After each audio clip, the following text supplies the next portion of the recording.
would direct all the candidates' attention here. Chip has the magic technology. He's a techno wizard. Rebecca has the sign to flash at you. Okay? All right. Carolyn? Thank you. You guys are high tech compared to some of the other forums. I just want to say thank you so much to the Berkeley Lake City Council for organizing this, and thanks to you guys for coming. The last time I sat at a desk this big, I was 12 years old, so it's bringing back good memories. My name is Carolyn Bordeaux, and I'm running from the 7th Congressional District. I live in Swanee with my husband and my 6-year-old son, and he is enrolled in public schools here. I teach at Georgia State, the Andrew Young School of Policy Studies, and I teach budgeting and public finance. I worked for many years in different public sector roles. I worked for the U.S. House of Representatives as a legislative aide for several members. I worked for a senator. I was director of Georgia's Senate Budget and Evaluation Office during the Great Recession from 2007 to 2010. And at the end of my time there, I was honored with a special resolution for significant service to the state of Georgia. I've also founded the Center for State and Local Finance. And my students work all over the metro area in leadership roles in public service. I'm running for office for a couple of reasons, I would say, some pushed me into this. The first of which is healthcare reform. We have seen the destruction of the Affordable Care Act, and that has very serious consequences for many of us in this room. There are 110,000 people in this district without health insurance, and we all pay for them in our rising premiums. Right now, pre-existing condition coverage is being threatened, and that is unacceptable. I'm also running for office because on November 9th of 2016, Donald Trump was elected president. And I tell people, I believe in a country that is diverse, inclusive, and global in its outlook and aspirations, not one that is racist, sexist, and isolationist. And I look forward this evening to talking to you about these issues and where I stand in terms of our vision of this country. Thank you.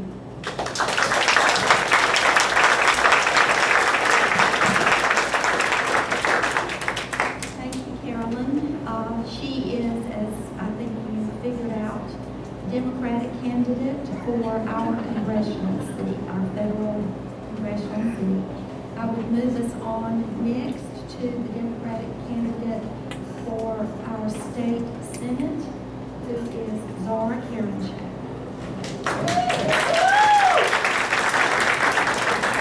Good evening, everybody. I'm honored to be with you tonight. My name is Zara Karenchak, and I'm running to be your next state senator.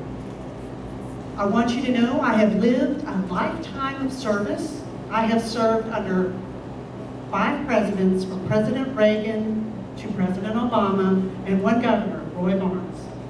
I grew up in rural northwest Georgia, Walker County, where I was very poor. As the oldest of 5 children, I learned at a young age what it meant to serve others, my family. And I worked an extra job to be able to help us make ends meet. And I knew, even then, that I wanted to go to college and to see the world and to serve. Now back then, didn't have any money, the oldest of 5 kids, and no home scholarship. So I worked hard. I worked really, really hard, and I was blessed to earn an appointment to the United States Air Force Academy. I was in the 9th class of women, and I was an instructor pilot, and I taught other cadets how to fly sailplanes. Then, I joined the United States Air Force, and I was an intelligence officer during the first Gulf War. Then I returned home to achieve my dream of becoming a lawyer and continuing my service. My service continued as a federal prosecutor, where I prosecuted those who do crimes against us, to include sex traffickers, human traffickers, gun traffickers, and child predators. Today, I represent whistleblowers, and we go after people who defraud the government, and we have recovered hundreds of millions of dollars on behalf of you, the U.S. taxpayers. Now, I'm here to offer myself in service to you again, to be your next state senator. I look forward to hearing from you tonight, and I hope we'll have an open dialogue. Thank you so much.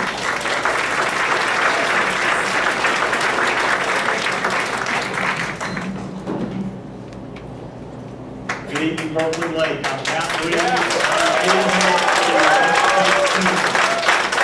We're continuing to go right down the road in Peachtree Corners. I was proud to announce U.S. Senator Johnny Isakson's support, and tonight I'm proud to announce the support of 3 local groups. Number 1, our 3 elected school board members, Dr. Mary Kay Murphy of Gwinnett County and Linda McCain and Katie Reeves of North Fulton County. I'm proud to have those education leaders support. Secondly, my dad retired last year as a prosecutor in a small town in Georgia. I've always admired law enforcement. I am proud to have the support of the Gwinnett County Fraternal Order of Police, men and women who public safety and school safety is at the top of my list. And third, finally, I've been a business and real estate lawyer, a small business lawyer at the area's largest law firm for 15 years after graduating from UGA Law School and Mercer. And I'm proud to announce the support of the National Federation of Independent Business Georgia, NFIB Georgia, small business leaders. My wife Suzette, who's here tonight, raise your hand, Suzette, and I have lived right down the road in Duluth, Peachtree Industrial Boulevard for the last 15 years. And I want to fight for the quality of life in our community here at Berkeley Lake. You've got a good thing going. I want to keep the money and authority here at this local level, local control. I trust homeowners. I trust working people, taxpayers, churches, local elected officials. I don't trust big government. I want to fight for you and your community. I believe there's no government spending program any better for a person than a job is. I believe there's no government spending program any better for a child than a family is. That's what I'll fight for in the state senate. Thank you.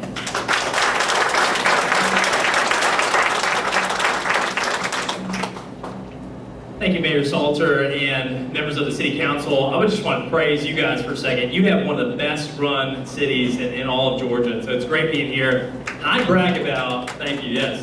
I gotta get to the cheering squad here. I brag about Berkeley Lake all the time, down the Capitol, for 2 reasons. Number 1, I tell people we have this beautiful North Georgia type city right here, but it's close to the city and it's just beautiful. And number 2, I get to walk Berkeley Lake every 2 years. I get like buns of steel climbing up and down those hills that you guys have in Berkeley Lake. So thank you for that. But what I wanted to do tonight was just talk to you from my heart. What we saw last week in DC was a total mess. And I think we can all agree that our nation is in need of a lot of prayer right now.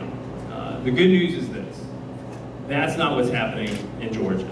I didn't wake up one day and say, because who's in the White House, that's why I'm going to run. I've been in your community, I've been involved, I've been engaged, I've had a meaningful impact in this community.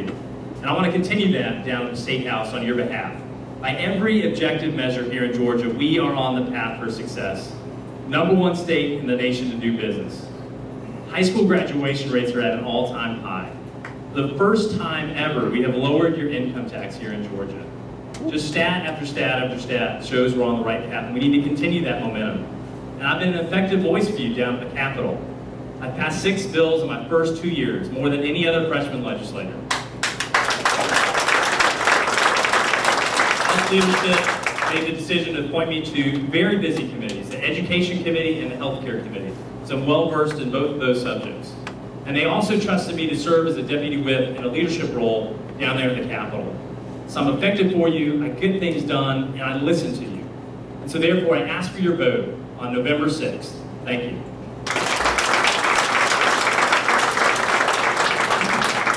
Thank you, Scott. Hello, everyone. My name is Beth Moore. I'm running as the Democratic candidate for House District 9.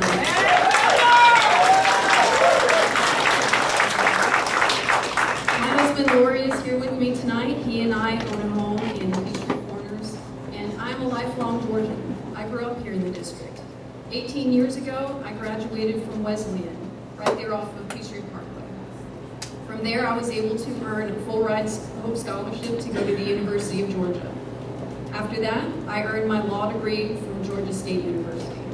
I now run my own law practice as an entertainment lawyer, representing clients in Georgia's booming music, film, and television industry.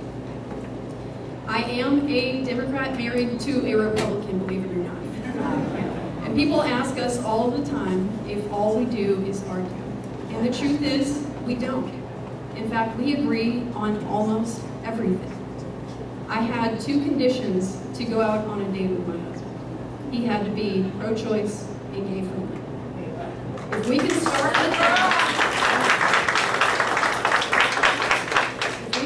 with that, then we can come to agreement on a lot of things.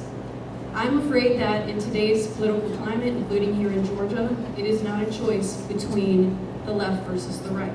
It is a choice between the center and the far right. I would very much appreciate any Republicans out there who don't recognize their party to consider other options, including myself, and I would be proud to represent you down at the state capitol as well. Thank you.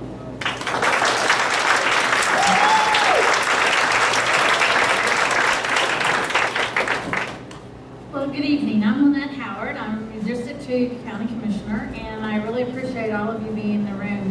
This is wonderful because there's many of you that I've known for decades, and we've worked together on all sorts of different issues.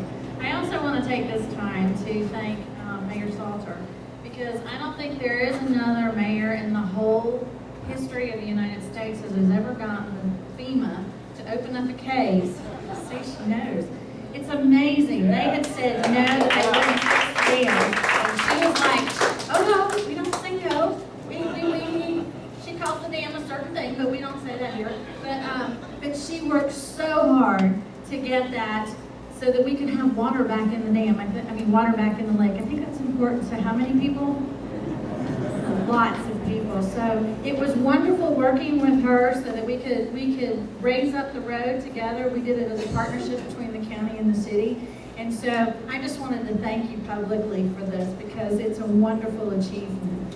So I'm here to tell you about myself. I've been a homeowner president, and then I went on, I don't know how many of you know about UPCCA, United Peachtree Corners Civic Association.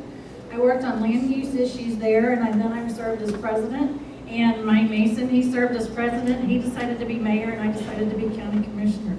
But we come from the people, and we solve things together. And that's why I'm so excited that all of you are in the room, because you know that we've worked on things in the past, and I'm here to ask for your vote so we can work on things in the future. Thank you.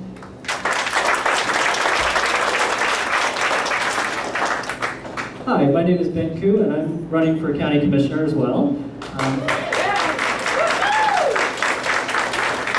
First, I do want to thank all of you for coming out tonight and spending your time to get educated and hear about our positions.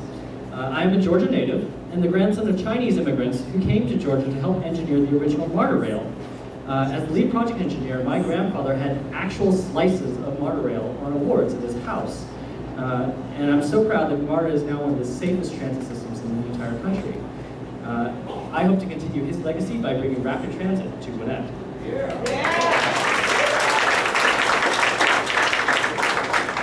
My other grandfather was a decorated World War II Air Force veteran. He and my grandmother worked at the FBI where they met, and he too, like me, was a small business owner.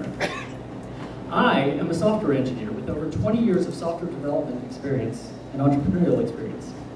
I stepped up to be president of my homeowners association when it was on the verge of bankruptcy. And not only did we work together to save it, we've actually grown the reserves every year since. I graduated from the Gwinnett 101 program here at Gwinnett. It's a wonderful program. And I now serve on their Alumni Advisory Council. I'm an alumni of the Georgia Institute of Technology, and I now give back to first-year students in their Venture Jackets program. Thank you. And Discovery High School right here in Gwinnett just added me to their Academy Advisory Council. And I was honored that last year the county decided to give me their Distinguished Service Award for most volunteered hours last year.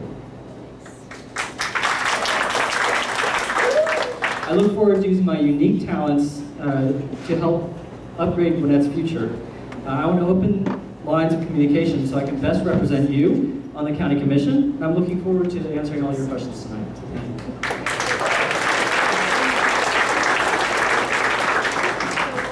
Thank you for all of us. I think those were a good start for each of you. We appreciate that.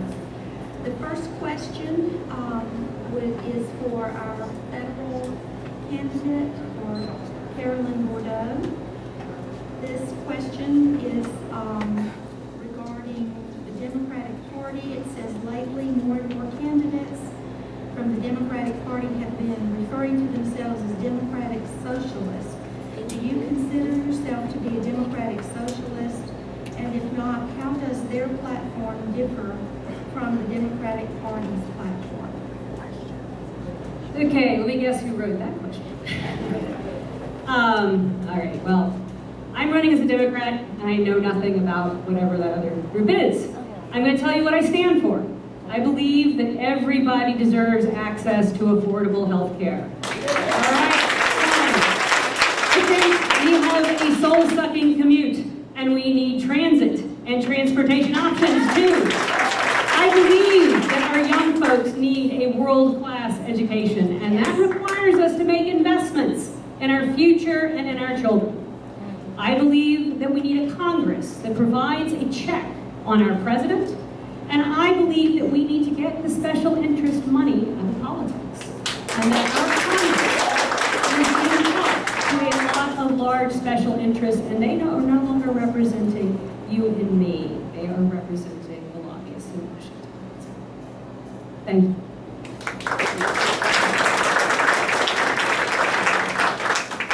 The next question is for our state candidates, which would mean that all four of you are free to comment if you would like.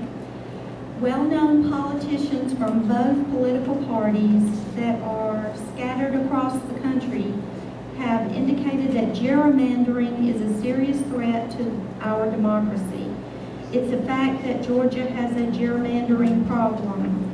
My question is, what can be done to fix Georgia's gerrymandering problems? Zara, would you like to begin? Mr. Soller. Good evening again. Gerrymandering. What does gerrymandering do? Those are lines drawn for political purposes. That is the antithesis of your right to vote. We as Americans have this sacred right, and we need to exercise it. And we have one person, one vote. We need to have districts that are fair and equitable and reflect the reality of the communities. I support appointing an independent commission or something similar to evaluate the districts and to make sure they meet the constitutional standards and are not drawn to favor politics or to favor incumbents from either side. So thank you very much.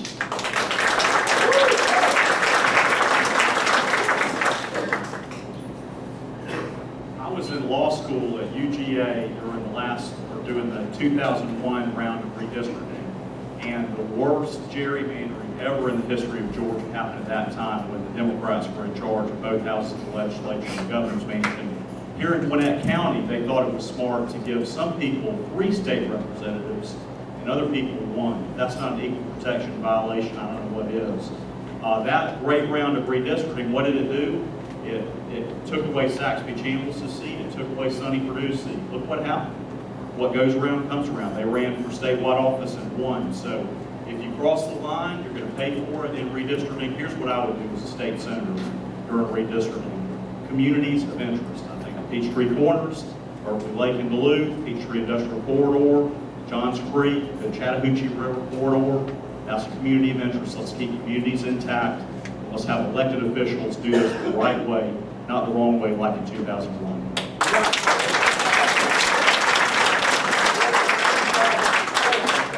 Yeah, I'm going to expand on Matt's history lesson. So for 130 years since Reconstruction, Democrats had control of all offices here in Georgia. All that changed in 2002 when the Supreme Court looked at the maps and said these are unconstitutional and threw them out. Guess what happened? Republicans took back control. Now fast forward to 2010, our last redistricting, we drew the maps, and guess what? We have to get them approved by Eric Holder and the Obama administration. We submitted to them, they approved the maps, they signed off on them, and we've been fine since then. So there's talk about this independent commission or something that we appoint.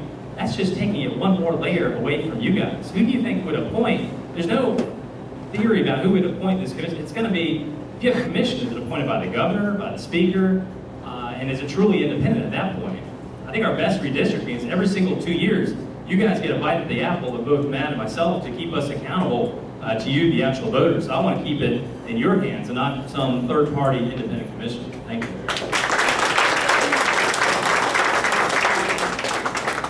It is true that both parties are guilty of the sin of gerrymandering, which is why we need an independent council to do it.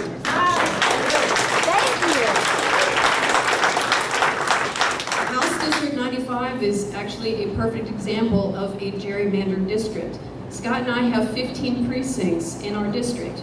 14 of them are in Gwinnett County. We have one precinct out in Johns Creek in Fulton County, and those folks do not get the attention that we do here in Gwinnett County. Those folks deserve representation and, to be a part of the community that Matt was talking about.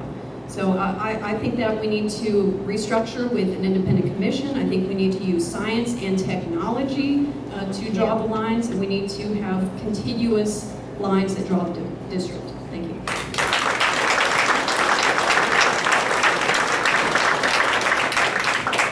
This question is for our two county candidates. What are you going to do to improve public transportation in Gwinnett County? Great question. I've been working on transportation and working on transit for the whole time that I have been a county commissioner. And if nobody has heard, I hope you have. We signed a contract with MARTA. MARTA signed it on September 7th. And it will be on the ballot on March 19th. And I hope that all of you will go and voice your opinion on whether or not we should have transit. I can't advocate for it, but I can tell you I've worked very, very hard for the past 8 years on this. And so a lot of people are saying that they wish that it had been on the November ballot. It couldn't have been. It wasn't signed by, the contract wasn't signed by MARTA until the 7th of September. That's within election law. It has to be 90 days ahead of the election, and so it couldn't have happened.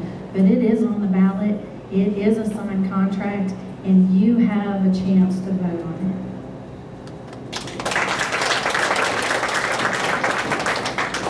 So yes, this Connect Gwinnett plan is a good start, but there are some things that I see that we could do with our existing resources right now. The Connect Gwinnett plan has a big gaping hole all around Lilburn. So if you wanted to get from Berkeley Lake to Stone Mountain, say, you'd actually have to go through 5 Points, which doesn't seem to make a lot of sense to me. We need to have a robust network that creates a transit system worthy of a major metropolitan area. We need to have a lot of interconnects because bottlenecks do not do us good.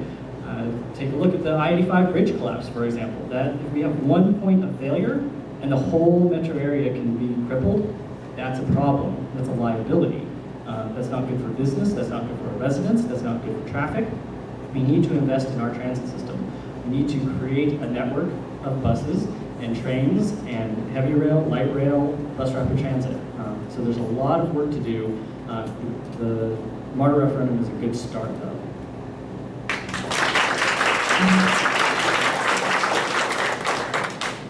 This is a question regarding the, well, I guess it could be asked of anybody, but it seems to have been directed to our congressional candidate. There is an article in today's Wall Street Journal, a conservative newspaper, that says insurance companies are changing their underwriting calculations in response to climate change, which will make insurance cost more. Do you believe, as our president has said, that climate change is a hoax? No. I agree with 99% of scientists that climate change is real. And I think this is something we all need to think about. I have a 6-year-old son, and by the time he is 38, 90% of the coral reefs in this world will be dead. That will affect biodiversity. It will affect our ability to get fish. It may well even affect our ability to survive as human beings on this planet. By the time he is in his 80s, half of Florida will be underwater. We need to think about that. Somebody's laughing. We need to do something about that, right? I think that we spend $21 billion a year to subsidize fossil fuels. And I think we need to rebalance our energy portfolio towards clean energy and clean fuels. And I think all of us in this district will benefit from that. And this is my commitment to you as your representative.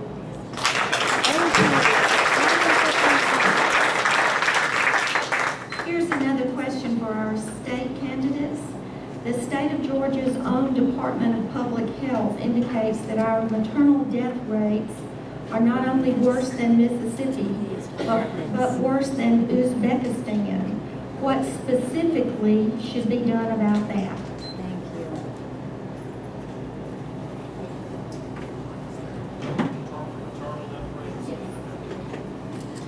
I'll take that one.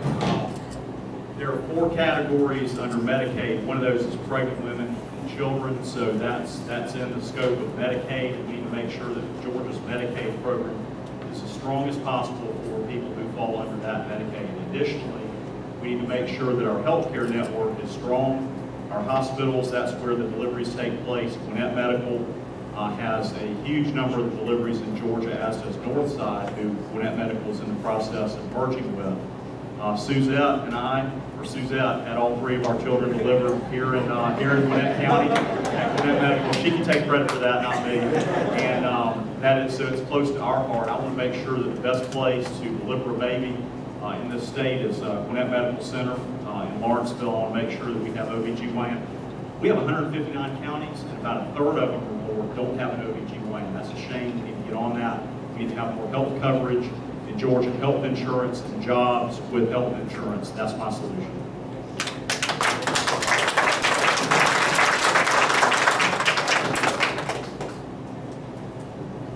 There's a reason you can't afford health care, folks. It's called waste, fraud, and abuse. And how do I know that? Because I've been a whistleblower attorney and a former federal prosecutor. And I have gone after, with my clients, the people who have been stealing the money that could be used to make our system a world-class system, which is what we deserve. And so I commit to you that if I am your next state senator, or I should say when I am, I'm going after that. That is totally wrong. The other thing is I grew up in rural Georgia, and the fact that a third of our counties don't have OBGYNs to me is reprehensible. We need to fix that, folks, and I commit to you that I'm going to do that. I'm going to make sure you can see a doctor without going broke, and I'm going after those fraudsters even more. Thank you.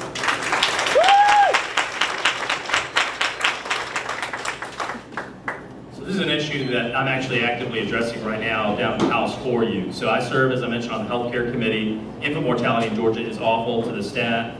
A lot of that, if you break down the data where it's at, it's rural Georgia. They do not have access to health care there. That's driven by, I would say, 2 or 3 things. Number 1, our Certificate of Need program here in Georgia limits how many hospitals and providers that we can have. Democrats voted to keep it. I voted to get rid of it. I'm going to go back and do that again. Number 2, access to jobs. It's access to jobs and internet. We need to get internet into the rural communities. If they don't have it, you're not going to attract companies down there with private pay insurance to apply people for jobs. And number 3, it's not expanding Medicaid. Doctors do not like to take Medicaid. It is the lowest reimbursement rate out there. So that's not the panacea that's going to take care of infant mortality. We need to open up more hospitals in rural Georgia, get internet and jobs into rural Georgia. That'll fix our mortality rate. Thank you. Well, my opponent here just articulated where he and I differed, because I know that the reason we have 6 rural hospitals that have closed is because patients cannot afford to go there for medical care. Hospitals cannot stay open if they don't have business. And the truth is that the way our healthcare system is set up is that insurance companies stand between patients and their doctors. So we need to make sure that those patients have healthcare coverage. They're not up here in Atlanta with 6-figure jobs and comfy benefits. They need help, and we can help them through expanding Medicaid.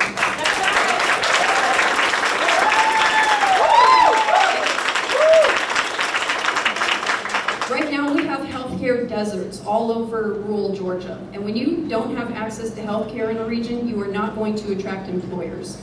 That creates a downward spiral. We need to fix that so we can encourage economic development in those depressed areas. Thank you.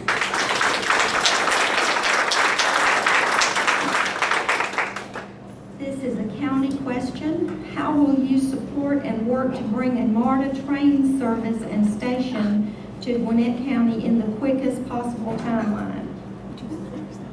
So the first thing we can do is approve this MARTA referendum in March 19th. We can do that. We can get a lot of dollars that we can use to extend the heavy rail from Doraville Station up into at least Jimmy Carter, ideally all the way up to the Infinite Energy Center where we can really benefit our local businesses. Right now, if you want to go downtown and you want to use MARTA, you still have to get through Spaghetti Junction, which is a huge bottleneck right now. So, at that point, a lot of people just go ahead and go downtown. But if we can extend that up into Gwinnett, then people can get on Jimmy Carter, but that's not enough. We need to continue to expand it up, which means we need to be funding that with our county tax dollars. The SPLOST is a good thing, but there's things we can do even without it. We just approved a $2 billion trails plan, and it will take estimated about $2.1 billion to take the Doraville line all the way up to Gwinnett Place Mall. So we can find the money to do this.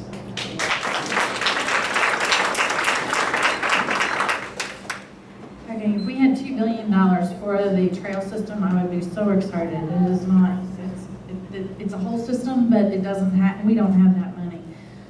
We need to go and have transit now. And so transit on hard rail is I don't know if you know this, it's $500 million a mile. Our budget is $1.67 billion a year. So we can only fund in a year three miles, and then we couldn't do any of the other services. So that's not realistic. What we can do is if it's approved, we get that robust bus system immediately because MARTA would take it over. And so we would have all the benefits of that. And then we would work on the next set, which is BRT, bus rapid transit, and light rail. Light rail is so much cheaper, so much more efficient, and I think if you all went to Charlotte, you would say that's the system that we want here in Gwinnett.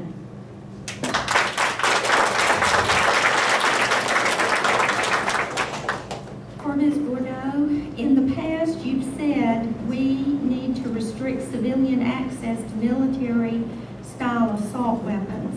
What kind of restrictions do you propose and how do you define military-style assault weapons? So, yes, I am here to take a passionate stand for common sense when it comes to gun safety. Shootings like what has happened in Parkland, just the other day in Lambert High School, there was a lockdown. And can you imagine the terror as a parent, hearing that all of a sudden your high school is, under lockdown and there could be a shooting there. So yes, I have come out in favor of restricting military-style assault weapons. And we have passed legislation back in the 1990s that did exactly that. I think we can certainly look to that for which types of weapons would be banned. I also think that we need to restrict the high-capacity magazines. We need to close the gun show loophole. And I would point out that 90% of Americans believe in. Make sure that there's a universal background check, and folks with a violent past can't have a gun. So those are the kind of things I stand for and will work towards as your representative.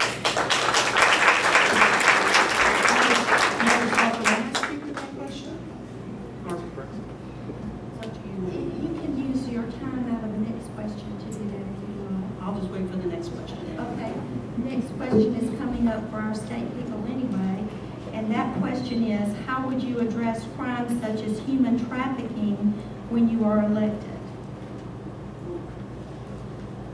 Do you want to use your time to speak? Yes, but I was going to defer to Thank you.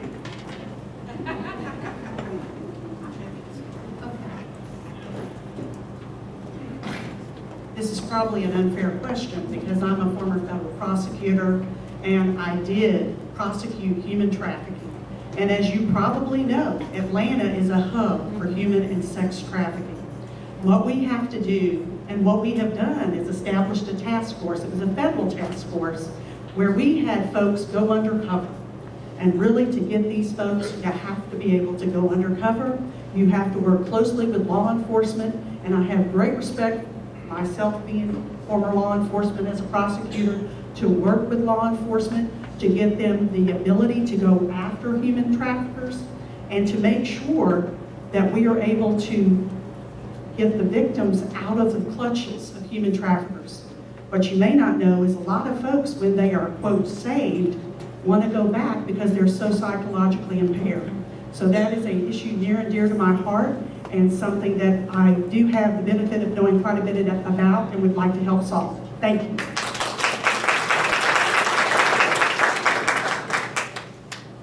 How do we fight human trafficking in Georgia?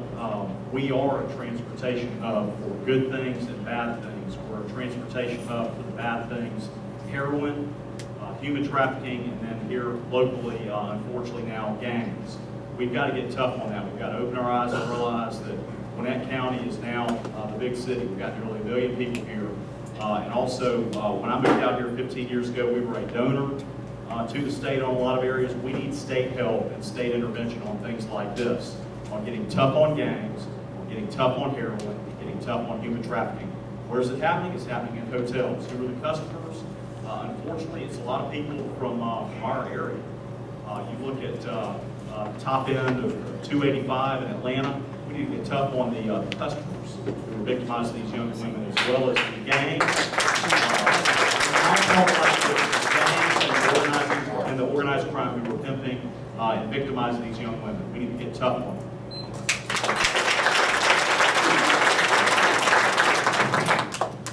So one of my neighbors and one of my supporters is a Cobb County sheriff. And she said to me, she said, Beth, how many officers do you think Cobb County has to combat child sex trafficking? And I said, I don't know, 10, a dozen? Her answer, 1. Wow. 1. We need to invest in more officers if we are going to be serious about combating human trafficking.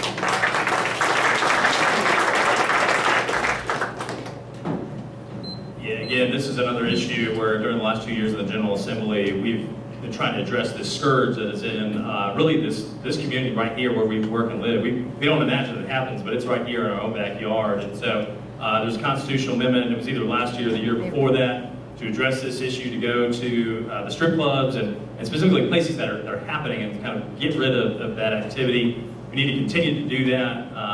I'm proud to work. I attend Perimeter Church. They have a fantastic organization there called Street Grace that is out actively working. We need to promote those organizations that are addressing this. But again, my opponent said we ought to invest in public safety. I agree with that. We cannot do that, however, if we are spending money on things that we cannot afford, such as Medicaid expansion. I say we take those dollars and invest it into public safety.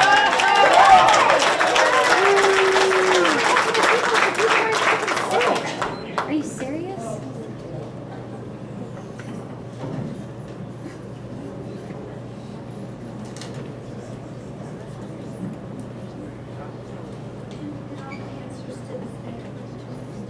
Okay. Our next question is for the county. 287G is expensive for the county and separates children from families for reasons as small as a broken tail light. What is your position on 287G and why? All right, 287G is not a county commission issue, it's a sheriff issue. It's not really applied to this office. But I will tell you on the sheriff's behalf that somebody has to break the law, has to be booked, and then their citizenship is checked. But again, this is a sheriff's question. He is elected. You get to elect a sheriff every 4 years, and so that is where this question actually lies.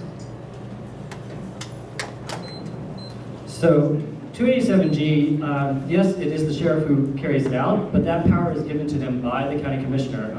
My opponent actually created the mandate and renewed it to give the sheriff that power.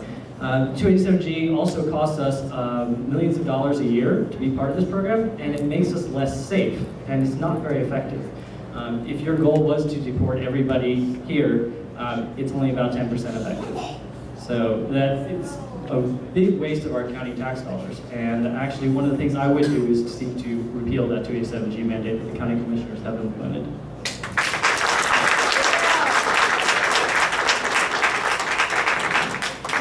Sorry, I can't let that rest. It is not a mandate by us. It is not.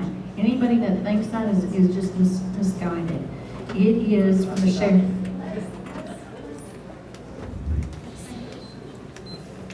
Okay, Ms. Bordeaux, regarding Social Security, the question says, I am 60 years old.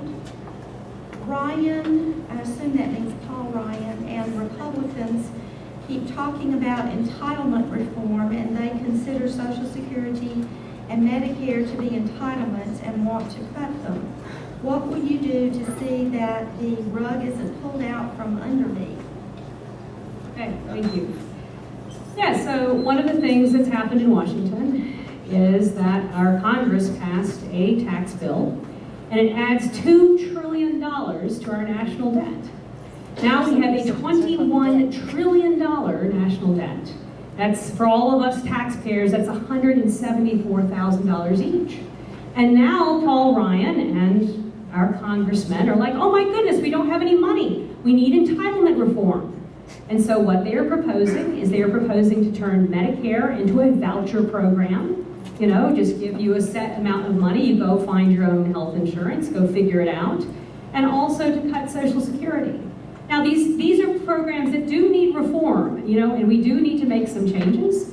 But at the same time, I am not going to do it just because we are giving corporations enormous tax breaks.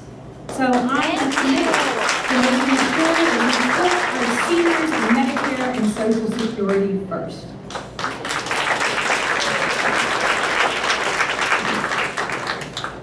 Okay, for our state folks, will you vote to approve the legality of medical marijuana in Georgia? Well, this is an issue where I find that our current leadership talks out of both sides of their mouth. Because on the one hand, the legislature has approved medical marijuana for a very limited list of illnesses. However, they have failed to make it legal for those same patients to acquire the prescription drugs that they were rightfully given. I believe that it is time for Georgia to make in-state cultivation of medical cannabis available in Georgia. This would also help, spur economic development for those in the prescription drug industry, including Georgia's agricultural industry. Thank you.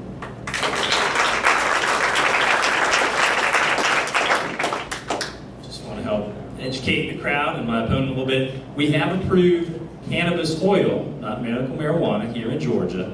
The issue of why we can't get it here is not a state issue, it is a federal issue, as you cannot have marijuana going across state lines.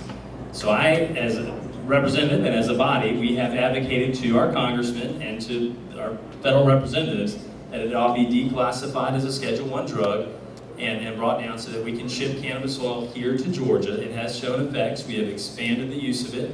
I do not believe in the expansion of medical marijuana, but I do believe there's a study committee right now meeting in the House evaluating the options of growing it here in Georgia. And I'm supportive of that and look forward to hear what their results are. But this relates to cannabis oil. I do think that the FDA at a federal level needs to study the impact of cannabis oil. We've seen it to have good effect. I'd like to see some studies behind it. But those are the facts of what's going on. Thank you.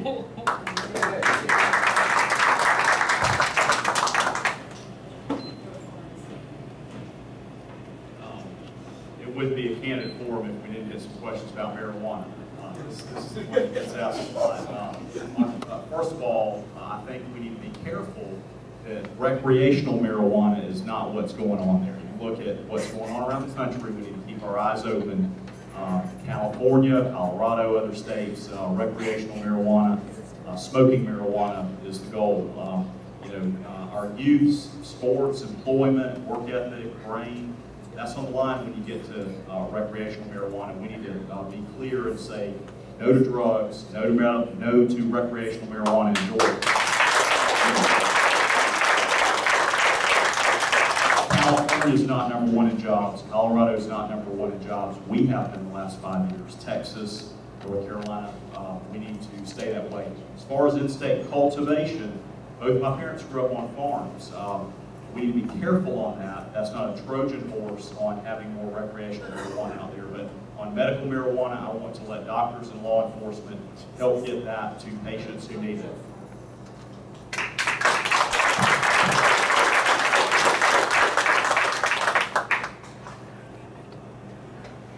Having lived here in the district for over 24 years and having seen the pain of some of these patients, we do have to do something. And I actually agree with a lot of what was said here, pieces of what Mr. Reeves and Mr. Hilton and Ms. Moore have all said.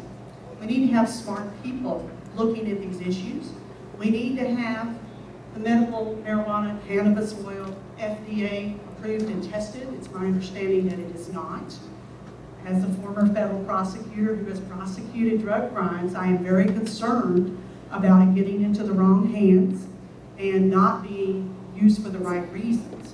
So this is a complicated issue with several layers and several stakeholders, to include the parents who have the children who are, and also older folks as well. I'm just using the children as an example because I have personally seen those children. But we've all got to work together on this. There's no simple answer, and I don't pretend to know it. Thank you.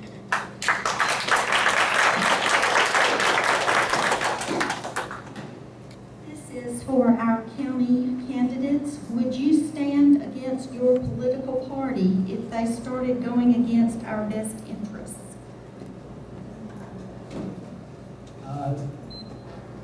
Quick answer is yes, I would. What we need to do is actually look at issues. There's actually so much more that we have in common than divides us, especially for superficial partisan politics.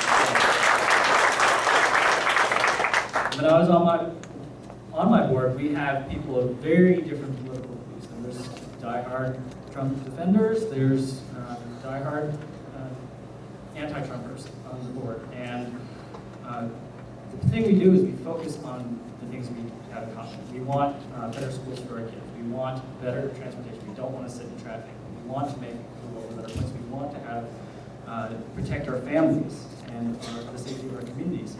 So if we focus on what we have in common, we can get things done and move forward without having a lot of arguments and conversations.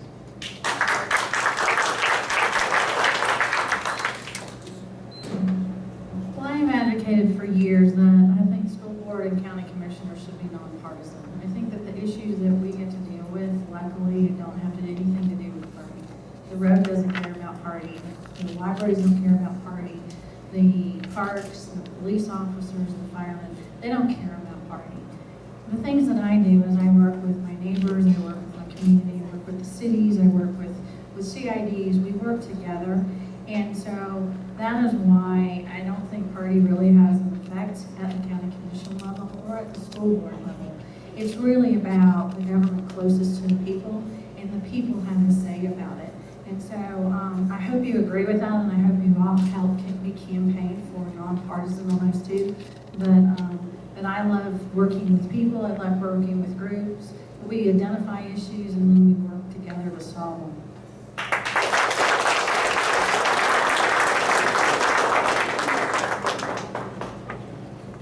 Ms. Bordeaux, would you repeal the Republican tax cuts if you are elected? The deal is that the tax bill ran up our national debt by $2 trillion. 50% of the benefit, which the top 5% of earners, that's people making more than $250,000 a year. And in 2027, 83% of the benefit will go to the top 1% of earners. That's people who on average make $1.6 million a year. Even if you were in those categories, right? I would ask you to think of that, is that a fair system, a fair bill? Is it worth all of us carrying that $174,000 credit card for that? I don't think so.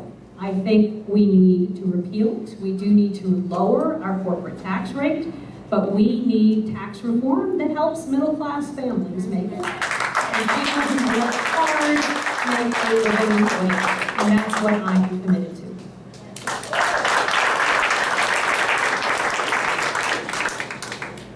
For our state folks, what are each of you planning to do for the equal rights of women, LGBT, minorities, or underprivileged in our communities?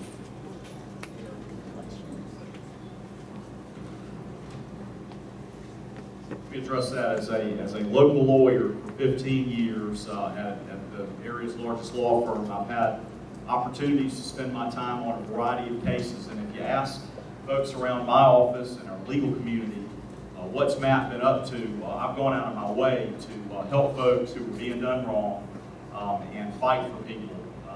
I was the president of our local bar association. I have a strong sense of justice.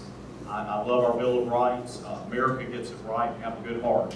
Berkeley Lake gets it right and has a good heart and look out after your neighbors. Plaza Latina, there were about 15 businesses who got shown the door and they were going to get paid $0. I fought with 7 of them for 3 years and they got paid about $200,000. They're getting to start their business over the right way rather than the wrong way. That's one. Megamart, Sears and J.C. Penney's tried to chase Megamart out of Gwinnett Place Mall, and I stuck up for their landlord for 5 years. Go around there. Who's the best business at Gwinnett Place Mall? It's Megamart. So I will stick up for folks who are being done wrong.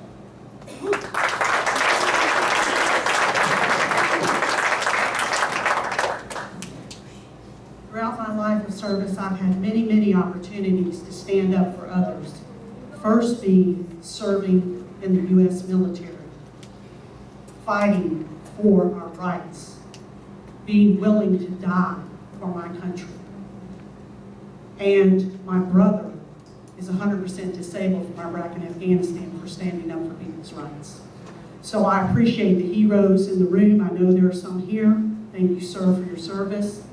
Also, in my law practice, I also fight for the rights of others, to include discrimination, on all forms of discrimination, and in fact missed the last forum because I was working on a civil rights case, which I'm happy to report was resolved to the party's satisfaction. So I am very dedicated because I grew up very poor, and without the help of others, I wouldn't be where I am today, and I am so grateful to all of you for what you've given to me. Thank you so much. You know, my faith calls me to love on absolutely everybody in our community, and that's what I'm going to do. I ran to be a voice for those who need it the most. I ran to be a voice for everybody, and that's exactly what I've done down at the State House. There's a bill now that I sponsor that's passed, the governor signed it, where if you're a woman, you're the victim of domestic abuse, and you're in an apartment, you can break that lease and get out of that abusive situation and escape from that. I've done that to protect those communities members.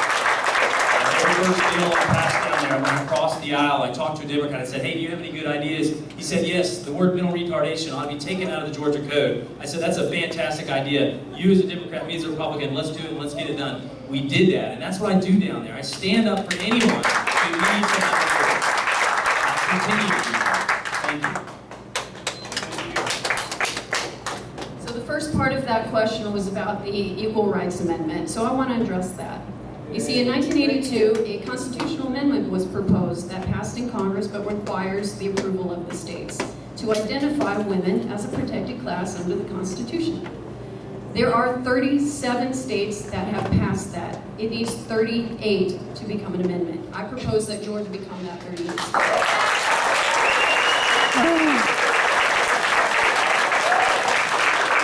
As far as protections for our friends in the LGBTQ community, I will oppose any bill that seeks to discriminate against them in their rights here in Georgia.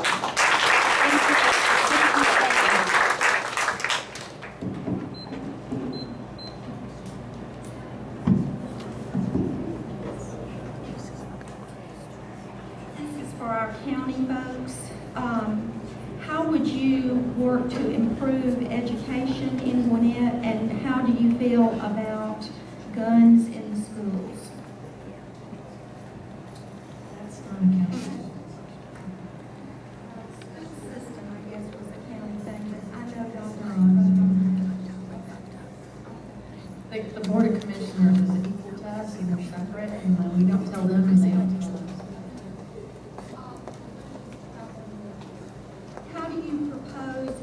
improving transit in Gwinnett, and are you a supporter of MARTA extending throughout the county?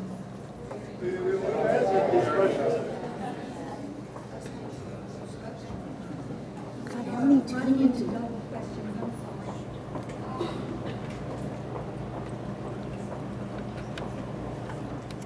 Prostitution has dramatically increased in Gwinnett County over the past decade. Are you concerned by this? If so, what will you do about it? If not, why is that not an issue? And that's a huge issue. And it's sad that that is an option for people. There's different reasons people are in prostitution. Some of them are forced to be that way. We have a crisis that's about to happen in our state. It's wonderful that we're going to have a Super Bowl here in Atlanta. It's terrible for traffic. Human trafficking is going to go through the roof. It's the worst trafficking days for 4 days around the Super Bowl. And so they're going to ship women, girls, and boys here to be in hotel rooms, and they move them from hotel room to hotel room. We are working with the GBI, we're working with the FBI. There's things that we're doing that I can't share. There's things that they don't even share with me, but we have to be vigilant about this. Street race was talked about earlier. I encourage you to go to these different forums. There is one that's going to be next Thursday. And if you need more information about that, but please get involved.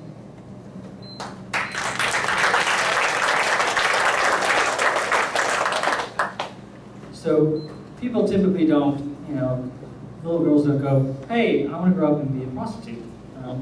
That usually comes because they have a problem in their life. They can't afford to live. They're doing what they can.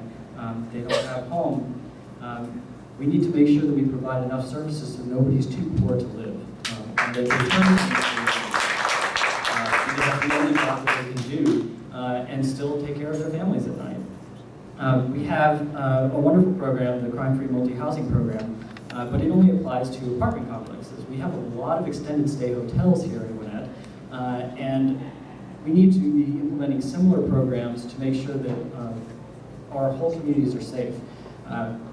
One of the things with the 287G is it does make us less safe because people won't report crimes that they see because they're afraid of being harassed by the police officers. So we need to be reestablishing that trust between the law enforcement and our communities and fully funding our police force.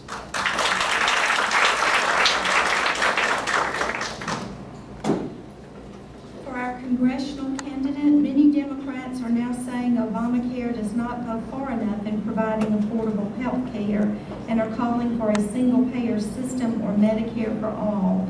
Do you support this policy? I believe that we need to ensure that every man, woman, and child in this country has access to quality, affordable health care.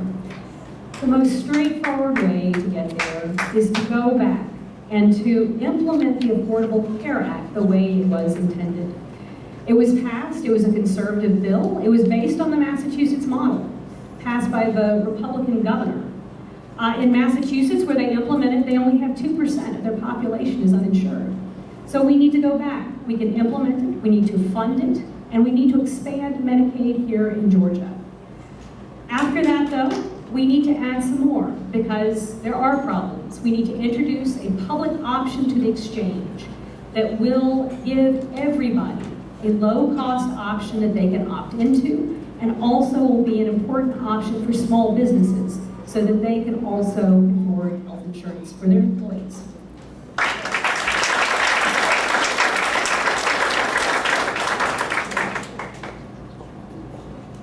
For our state candidates, do you think the Georgia state income tax should be reduced?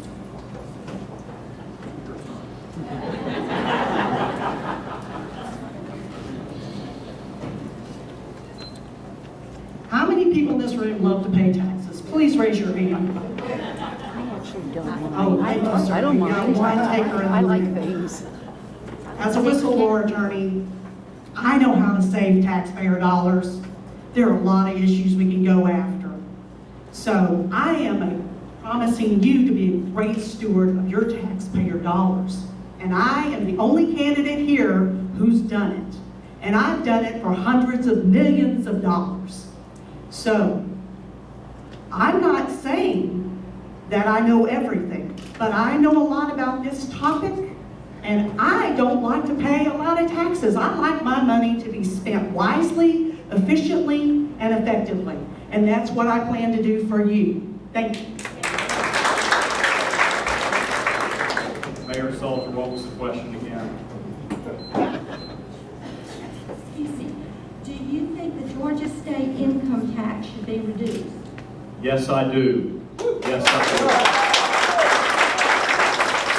do. You heard some double talk from my opponent. You will hear straight talk from me on important questions like this. I think hardworking Georgians should keep more of what they earn, and we should continue reducing the Georgia state income tax. Our state right now has a $2.5 billion rainy day fund, or surplus. Our neighbor to the south, Florida, does not have a state income tax. Our neighbor to the north, Tennessee, does not have a state income tax. Our main jobs competitor, and ask anybody in business, who are you competing with? It's Texas. They don't have a state income tax. We have a surplus. We have neighbors who are booming. We don't have a state income tax. We need to be fair to working people in Georgia by reducing the state income tax to the maximum extent we can to keep our bond rating and to fulfill our education, public safety, traffic solutions, and healthcare priorities. We can do it. I will do it. You heard some double talk from my opponent.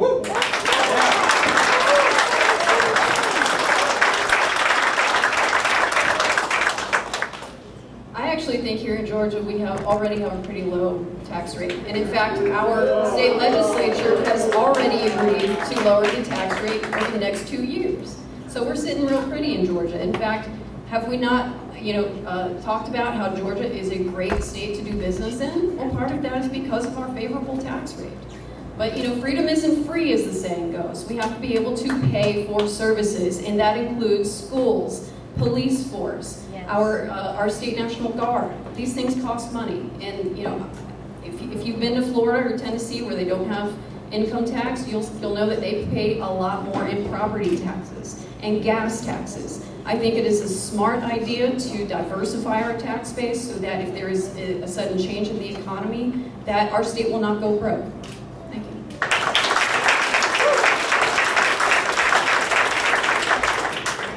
I guess that's another fundamental difference. I believe that you know how to spend your money better than I know how to spend it. I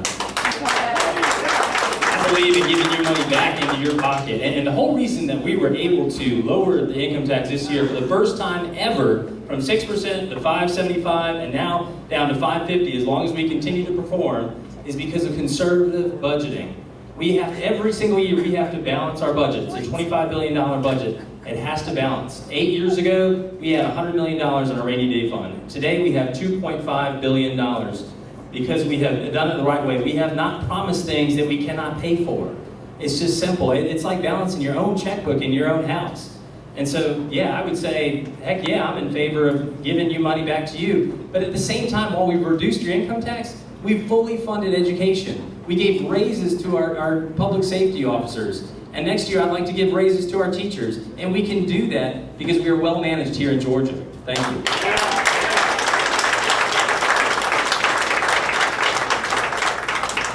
For our county folks, I'm concerned about how our SPLOST dollars are being spent, what constitutes special.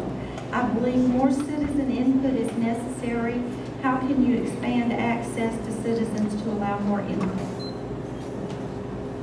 So SPLOST, like you said, SPLOST stands for Special Purpose Local Option Sales Tax. And the special in the special purpose means it is for infrastructure and special projects. It's not supposed to be for operating funds. It's supposed to be going towards creating new sidewalks, new roads, new transportation infrastructure, not for maintaining our existing stuff. So we need to make sure that we use that not for operating expenses.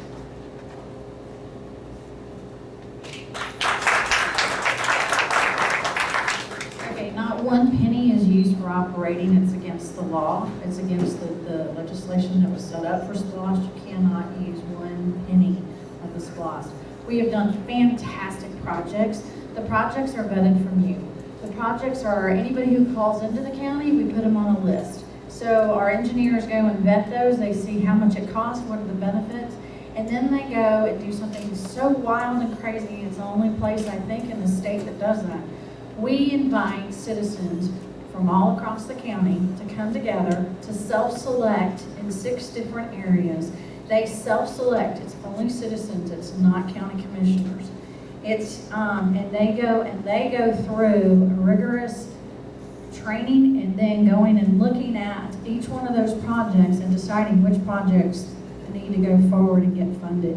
It has no influence from the commissioners, and it's all done from the citizens. So, and so I got a nod in the front because she participated.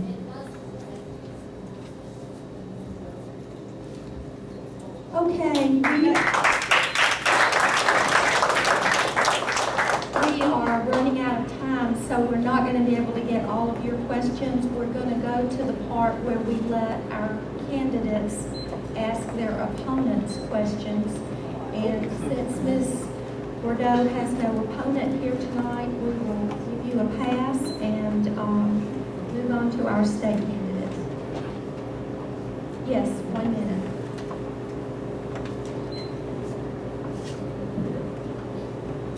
Mayor Salter, how does this work? We ask a question, they answer, we get to respond.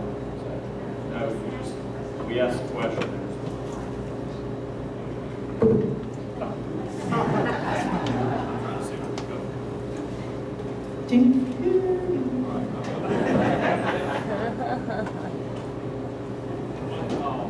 What is your relationship with the Senate leadership, President Pro Tem Butch Miller, Majority Leader Senator Bill Cowser, Rules Committee Chairman Jeff Mullis, the 37 out of the 56 senators who were Republicans, that Senate leadership? What's your relationship with them?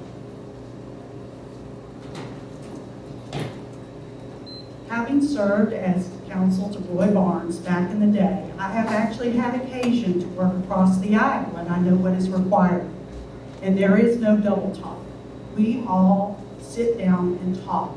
Some of my best relationships have been with Republicans. One of my best friends is a very strong Republican. And we sit down and talk, we can agree on 80%. Right now, it has become so polarized that no one wants to sit down and have a conversation. That is a sad reality for our country, and it is why I'm running, to bring civil discourse, civility, and respect for everyone. So I plan to be there, respectful, to hear, to think, to hear from you, because your active participation. Thank you.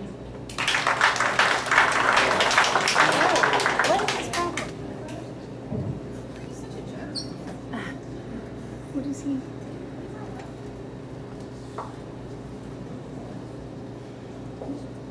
So at the beginning of tonight, you touted several of your endorsements to include Senator Johnny Isakson. As we all know, there's a big vote coming up. What would you tell Johnny Isakson, yes or no, on Kavanaugh?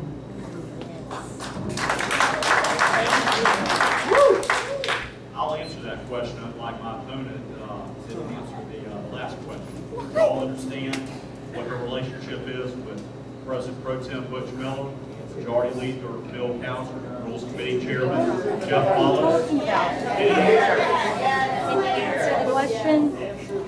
Answer Right. the question. I have a good relationship with those Senate leaders, and I can represent Berkeley Lake well through that relationship. On Kavanaugh, this is not a state issue.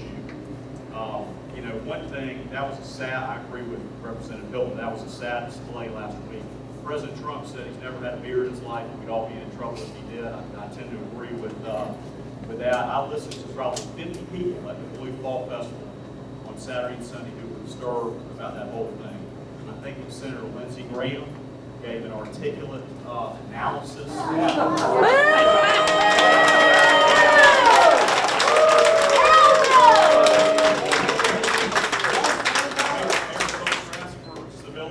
Also asked us to answer questions. I've answered it. Are you serious? If you don't understand my position, we need afterwards and talk. I'm happy to talk to you. Yes, thank you. She's out of order. She is out of order. Okay. Oh, man. The last debate I tried to lighten the mood a little bit and ask her favorite movie. Yeah, it was a good question. I thought it was a good question. I didn't get to share, mine was Back to the Future. That's my great movie. But I'll just ask, and you know, you've been my constituent now 2 years, and I hadn't heard anything about Medicaid expansion, but I would like to know, maybe give me an example of a specific organization or something where you've been involved locally here and have been able to accomplish something for the community where you've had to reach across maybe differences or party lines, something you've done here locally. Well, as an attorney, I'm involved in a lot of attorney groups, but I want to tell you about one community service project that meant a heck of a whole lot to me. One of my best friends is a veteran of the Iraq War, and after Katrina, Hurricane Katrina, he said, "Beth, we need to go down to New Orleans and help those people." And I said, "Okay, let's go." He drove down to Atlanta, he picked me up, and we went down to New Orleans, and we helped rebuild that community. When I came back, I was really proud to tell my family, many of whom are Republicans, about what I did, with my veteran friends. And I was really disappointed at their response. They said, "Beth, you shouldn't go down there and help those people. They don't deserve it." But my Republican friend and I, we knew that it was worth it. We know that communities are worth building together, and we don't look at party lines when we talk about building communities. Thank you.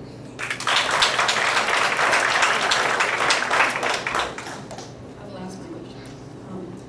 So Scott, when I was gearing up to run, as your opponent, I went down to the House and I talked with several of your colleagues, and many of whom, you might consider a friend of yours. And I asked them, what is one bill that Scott voted on that really surprised you? And they all said the same thing. They said House Bill 51, which is called the campus rape bill, that would have prevented college campuses and universities in Georgia from investigating sex crimes that occur on campus. Many victims' rights groups came forward and said that this bill would hinder victims from coming forward about the crimes committed against them.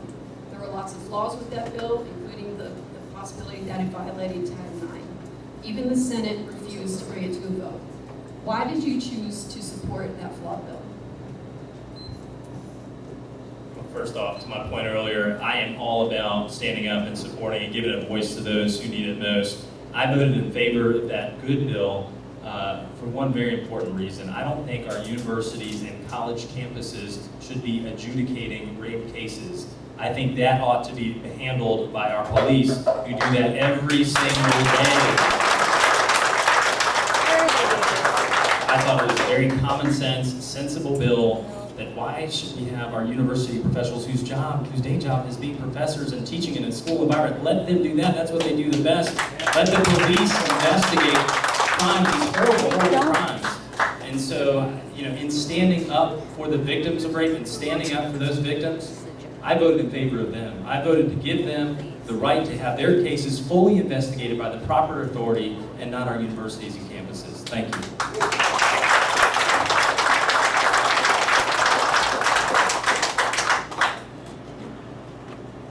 Before I was county commissioner, I served on the planning advisory committee, and they were the ones that came up with the plan for development and comprehensive plan for Gwinnett County for the 2030 plan. And so today we released the draft of the 2040 plan, and that includes all sorts of different zoning classifications and things and how we go forward. So what is the one issue that you would work on to improve through planning and zoning? Thank you. The 2040 plan is good, and I'm glad that we're getting forward and making these plans, and Gwinnett is great at making plans. But that whole department is planning and development. So where we're very good at the planning, we could use some more work in the development part. We need to actually start taking actionable steps now with our existing resources. We can do stuff like generate money by putting advertising on our county buses.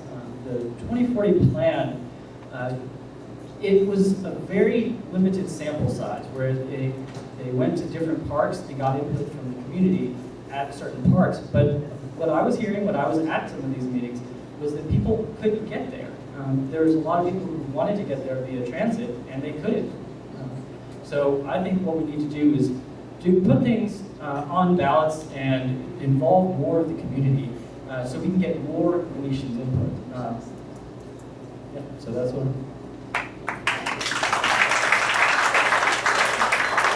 Okay, each candidate now. I get a question. Oh, I'm so sorry. So speaking of plans, the Connect Gwinnett plan that has been developed was a good start, but the plan is entirely dependent on the March referendum passing to get those cost dollars. Last time we were in front of an audience, I asked you a question that I didn't feel like I got a great answer to, so my question is the same. Why has it taken so long to address the traffic congestion in the county, and what specific ideas do you have for improving traffic using our existing resources? Wow. Gwinnett County, I don't know if you've noticed, but we've had a lot of projects. Our SPLOST projects are known statewide. People are copying what we're doing. And we've had a few people move into the county since, just a few. We're getting close to 1 million people. When I moved here, there was only 300,000. And I have only lived here my adult life, not my whole life. So I think we have handled it very well. I think that, can we improve? Of course we can. But we have to do it together. And so, and the other thing is that we will have, I don't know if all of you know this, but our state representatives and state senators approved House Bill 930. So we will have the ATL, which we all worked on very hard. The ATL is 13 counties, and they will oversee transit.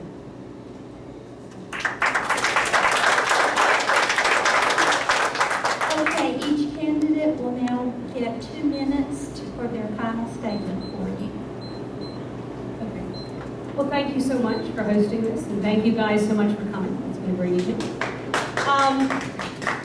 I do have a question, though. I did have a question for the Congressman, and I wanted to talk about that. He's not here tonight. Right. I want to point out that he has not done any in-person town halls for the past 2 years. According to the Center for Congressional Leadership, of the 250 Republican congressmen, he is the 245th most effective. Why is this? When he was asked if he was concerned about a challenger, he said in the Atlanta Journal-Constitution, it's gerrymandering that makes these things not competitive, right? He receives 65% of his campaign funding from lobbyists. He just dials down lobbyists and has all of this money, therefore, sitting in the bank. I have a question for him and for all of us. Is this the way that our democracy should work? No. I don't think so. I want you all to know that I am here to take a stand for a number of things. I am here to take a stand for getting the big special interest money out of politics. I am not taking corporate PAC money, and I am deeply committed to campaign finance reform and rolling back in citizens. I'm here to take a stand for health care. Our representative has voted over 60 times to repeal the Affordable Care Act. He has voted a number of times to get rid of the requirement that insurance companies cover pre-existing conditions.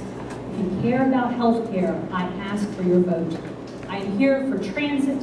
I am here for education. And I ask for your support on November 6th. Thank you.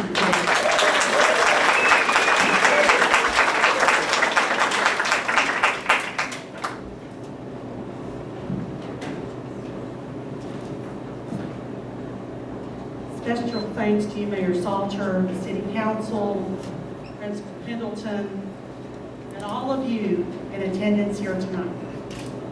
I appreciate very much you being active and becoming informed. It is critical to our democracy. You have real choices to make, and I encourage you to make them.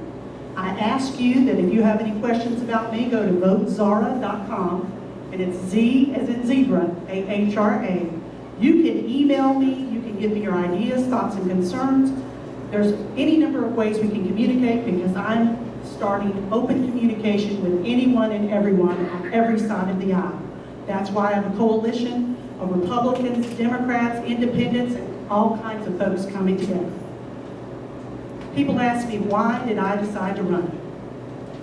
My 2 daughters, who are teenagers, inspired me to run. They are not political. During the 2016 election, their observation was, Mama, nobody's being kind to each other. Mama, you're a lawyer, you love people, you've got to do something. They're right. My family sees this as a call to duty.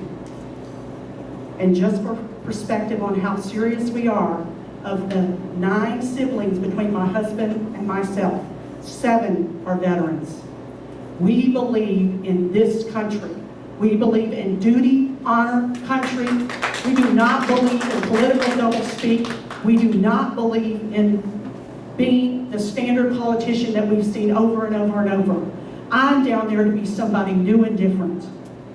And I'm going to bridge that divide with everyone. I don't care about your label. Come join us, because with your vote and your support, I will serve you, no one else but you. And I'll work every day to make you proud of me and my service for you. Thank you so much.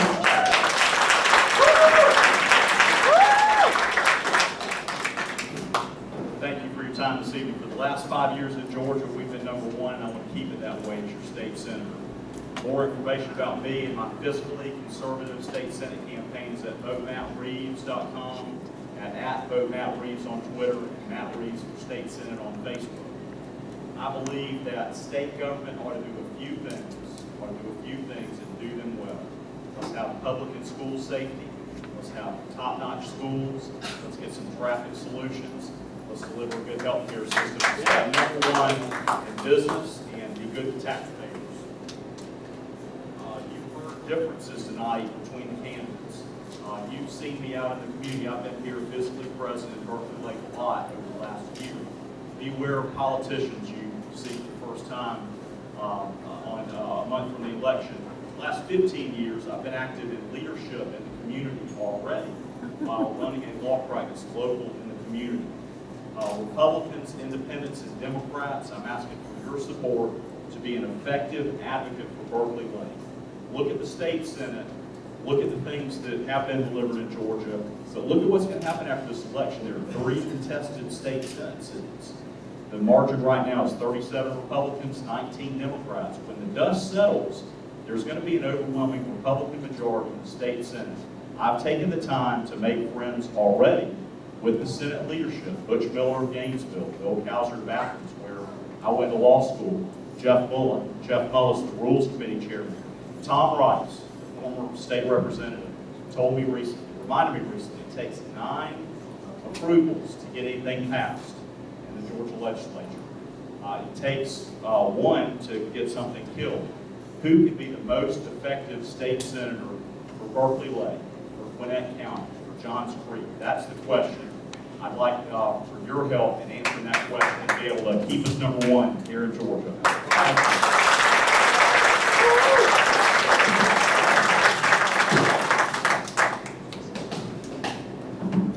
Thank you all for being here. This was a lot of fun. I appreciate it. To close, I want to tell you a quick story.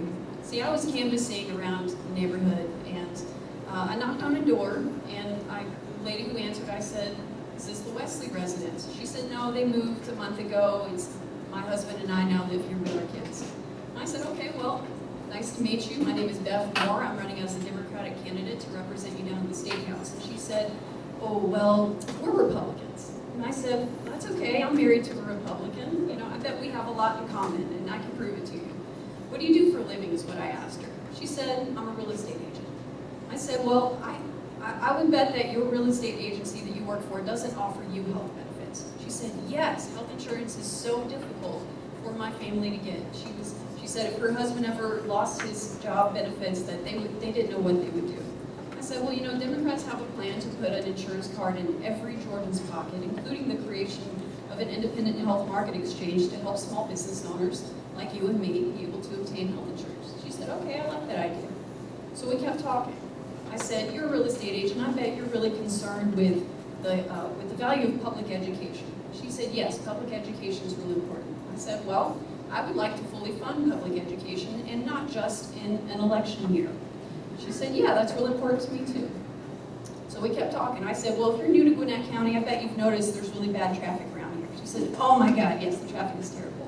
I said, "Well, Democrats have been promoting the expansion of mass transit for a long time. She said, yeah, we need that out here in Gwinnett County. By the time we were done talking, she said, you know what? Maybe I am a Democrat. I'm proud to be one of the thousands of first-time candidates running, many of whom are women, because I believe Georgia deserves better, Georgia deserves more. I ask for your vote on November 6th.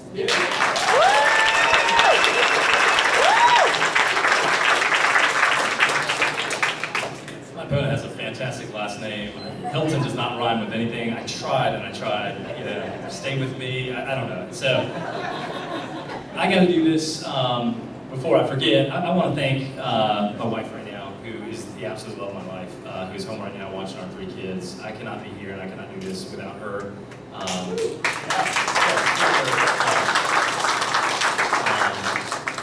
She's amazing. You know, I do this because I love our community. You know, I love, my opponent's done great work in New Orleans, and that's fantastic. But you've seen me. I've been here working alongside every single one of you. I recognize so many faces because I've been active in the community before I came into this role. And I'll be in this role for however long God wants me to be here, and then I'll be gone, and then I'll still be here working alongside you because I love our community that much. And I want to see us, I think we're the best place to live, work, play, and thrive in Georgia.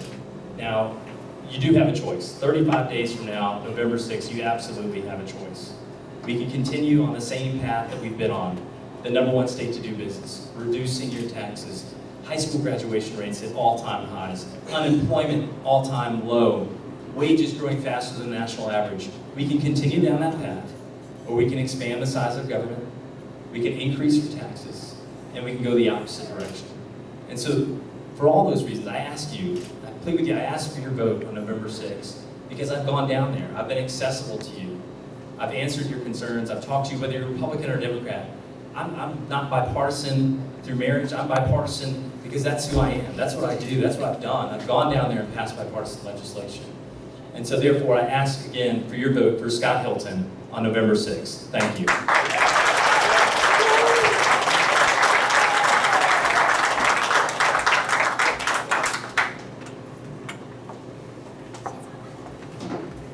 First, I'd like to thank Berkeley Lake and Mayor Seltzer for moderating, and I want to thank all of you for participating and making an effort to get out and get informed about these races. 20 years ago, Google didn't exist. We had less than 500,000 people in Gwinnett, and I had already created some of the first websites on the internet. Now we have supercomputers that fit on our wrist. We have almost 1 million people, but yet still politics as usual on the Board of Commissioners. Times have changed. We can't keep using a 19th century playbook and expect to compete in the 21st century and beyond. What we do need is to fully fund our police force and restore the trust between the police force and our communities. We need to support our officers and our civil servants, our students and our seniors, our businesses and our communities. I have the vision to create actionable solutions. We need to utilize our resources, our existing resources, and lead by example by making investments in transportation, representation, and communication. There's a big difference between using technology and creating technology. Just last month, I created a website, myvoterpage.org. It's a voter-centric tool that allows you to quickly and easily identify which of the 39 candidates on your November ballot care about the issues that are important to you. Unlike the Secretary of State's voter page, myvoterpage.org allows you to see information on all 9 ballot measures we have here in Gwinnett and make an informed decision by getting information that you need. My name is Ben Koo, spelled K-U, just 2 letters, really easy to remember. My website is koo4u.com, all spelled out. And together we can upgrade Gwinnett and make a big difference here. Thank you.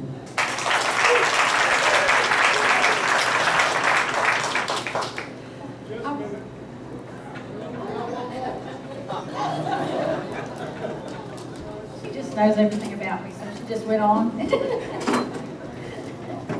Well, thank you very much for hosting this. This has been a wonderful event, and also the air conditioning was great. Many of you were at the last one. But anyway, I want to thank everybody for being here, but I also want to talk about water. This is one subject that wasn't talked about. And I think for Berkeley Lake, water is probably the most important subject. and most important to any of the cities is water in Berkeley Lake. So we worked on several projects together, the mayor and I. We worked on making sure that the safe dam, the dam that had a crack in it, is the state's largest earthen dam in Georgia. And so, and it was jeopardizing the whole Berkeley Lake. I mean, that's the name of the city. So I wanted to tell you, even after that, we worked on, how many of you have seen the porous sidewalks that are on Buford Highway? Bet you wondered why they were that way? It's because the water goes through it. The best way to purify water before it gets to the lake is to go through the ground. And so that's a really important thing. And so I also was part of, this morning actually, we approved sidewalks that are going to go from South Berkeley Lake to North Berkeley Lake on Buford Highway. It's because walking is important to this city. You know that it's very difficult to get walking around Lakeshore Drive. So this city has been very active and very helpful in projects and getting them done. And so I look forward to working with you on more improvements that will be in this area. And so on November 6th, I would appreciate your support. So thank you so much, and I do have signs outside if you would like them.